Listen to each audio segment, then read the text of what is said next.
we introduced the idea of the electric field and magnetic field near field probes.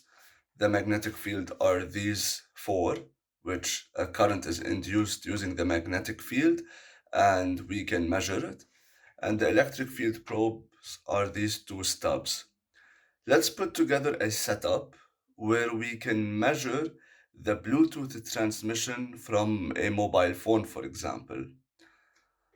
However, we know that the frequency of the Bluetooth or Wi-Fi is about 2.5 gigahertz, which is high and out of range of my tiny SA. The tiny SA is within the frequency for the low part over here. The low input is at 100 kilohertz to 350 megahertz, and the high port, which is over here, is at 240 to 960 megahertz. So we cannot read 2.4 gigahertz. So what can we do about it? We have to use something called a mixer and a local oscillator. Basically, we will take two high frequencies. So if I have 2.4 gigahertz that I want to listen to, I can mix it with about, say, 2.3 gigahertz or 2 gigahertz, and the mixer will subtract and add them. It's a plus minus operation. The addition operation, I don't care about it. It will be completely out of range, but the subtraction operation will work. So I will get a center frequency of between 240 to 300 megahertz, which is certainly within the range of this. So let's put the circuit together and configure all the settings. So this is the local oscillator I'm using, the ADF4351, and I have it set to 2300 megahertz, which is 2.3 megahertz. So if we do the calculation, if we take, where's my calculator? See what our center frequency will be. We know that the Bluetooth will operate at about 2.4, 2400. So we're going to have 100 megahertz as a center frequency. So let's fix that. The start over here should probably,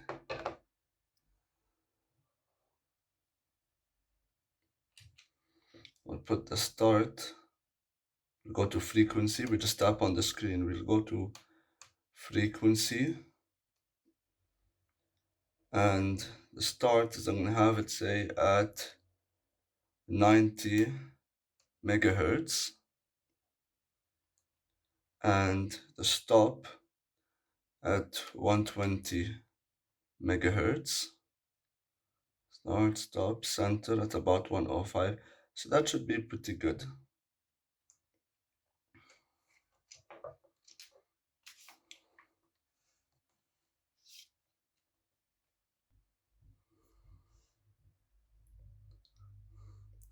So now we can see that there is some activity going on, but I want to get the spectrum. What I can do in this case is I can put a max hold, which I go to frequency, or let's see, frequency, not frequency, trace, calculation, max hold. Or wait, hold on. I can go back. I can enable another trace. Let's do that in green. Calculation, max hold.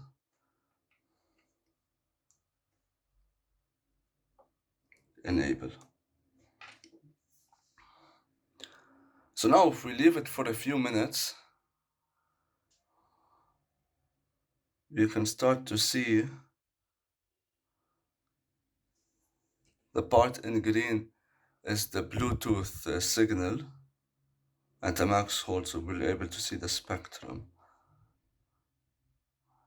But I'm not exactly sure where the Bluetooth antenna is on the Pixel 7.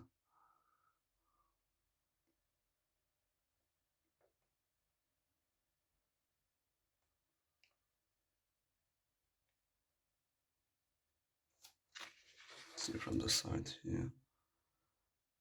Should give me the max.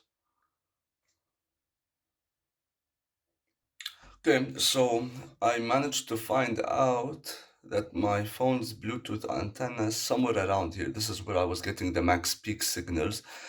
So I'm holding the probe securely on the side there with some helping hands. And when you leave it for a few minutes with the max hold calculation option on, you start to get the spectrum of the Bluetooth over here.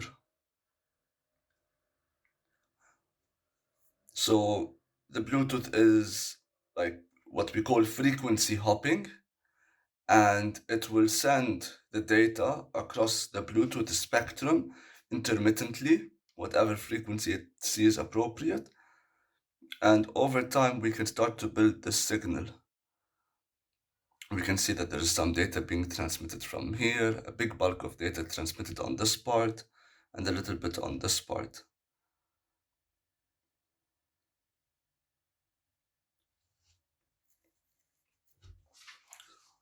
So if we wanted to take a look at, let us get an arrow or a marker,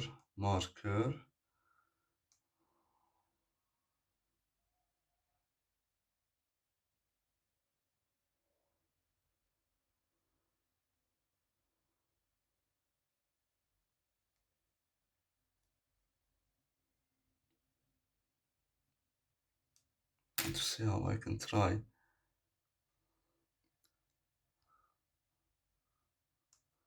and apply a marker on it. Trying to get a marker on the green trace. Marker. Okay, trace 1, trace 2, okay. If we got it. Okay, so the frequency is starting at 101.59 megahertz. So let's quickly take note of that.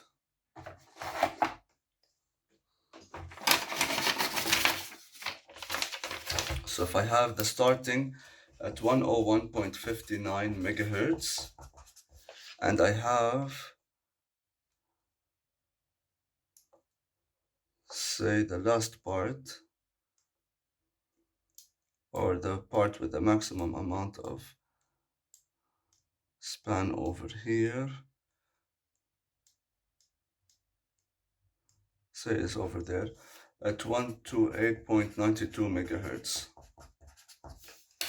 Okay, what we can do is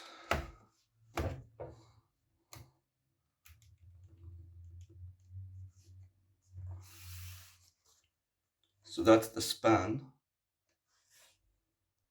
So we ran a few calculations.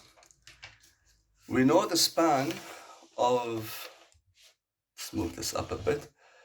We know the span is between 101, where it starts off at the beginning here, and it stops at 128.92 megahertz at this marker over there. We can get some zoom in. Okay. That last part is at 128.92. If we take those two frequencies and we add to each one the frequency of the local oscillator, which is 2300 megahertz, and we add them together, we will get a span of 2401.39 megahertz and 2428 megahertz.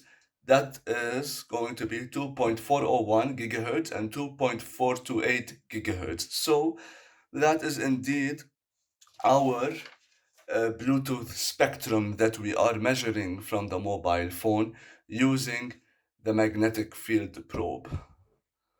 That's where it is. Now I want to add a little twist. I'm going to disconnect the spectrum analyzer and I want to take a look at the frequencies in the time domain. We are taking a look at them in the frequency domain. Now I want to do like say an inverse Fourier transform and use the oscilloscope. Okay, there are a few things that we need to consider. First, I had to switch the probe from this small one to this larger general one over here. It was picking up the signal a lot better. And the second thing is the designed frequency of the oscilloscope, which is a maximum of 100 megahertz. Anything more and the oscilloscope will no longer be able to recognize it. So for the local oscillator, we would have to have a mixing local oscillator frequency of 2350 megahertz, so we can result with a center frequency for the oscilloscope at 50 megahertz. So we would have plus 50 minus 50 on each side, a difference on 50 on each side. And over here we can actually see the Bluetooth transmission. If we play around with the timestamp, go to horizontal and play with the time base, we can see the modulation. We can go up to a few milliseconds. That's the that's the data being transmitted. And if we zoom in, we can actually see the frequency.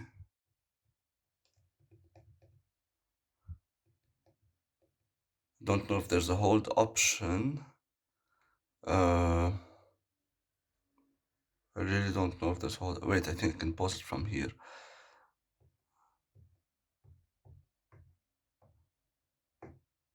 I want to look for those bursts.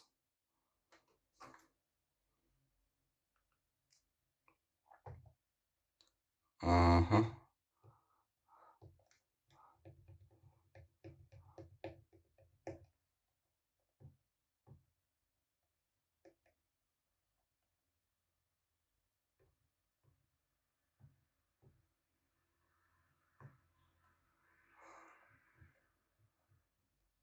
Okay, so we can see the modulation happening over there, for example. And if I move it over along the waveform, same thing. We can see that there is some more modulation. Let us zoom out a bit. Let us let it keep playing so we can get something interesting. Okay, let's take a look at that. We can zoom in and we can see the modulation over there. If we move over to the other side, you can see how the frequency is changing a bit, and we have 266 hertz according to this trigger. And then we see the frequency changing in modulation. If we keep moving past,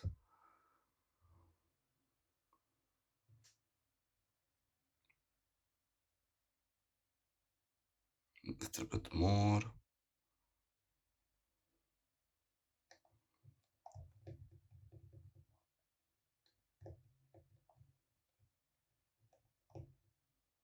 Okay, this is a better global view.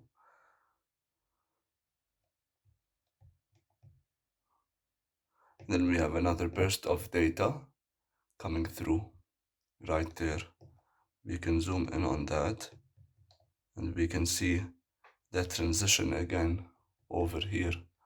So I think that's really cool. The fact we are able to see the actual transmission in the time domain. You don't get to see that every day. Although I think back in the day when there were those music players, the Windows music player, they would put waveforms to play along with the music, but it had nothing to do with the signal being transmitted. It was just animation. So this is the real one, you can say. And if we keep on playing it, we pause it, we can actually zoom in. There we have some nice modulation. Wow. There we have some, that's amplitude modulation, I think. Amplitude. I think a bit of amplitude and a bit of frequency, I guess. Let's take a look at it. Yeah, I think it's frequency modulation, obviously, and a bit of amplitude where it needs to be. So I think that actually looks really cool. The fact that we're able to catch it. That's the signal of the Bluetooth transmission from the phone. Maybe later we can see Wi-Fi, use some antennas instead of the probe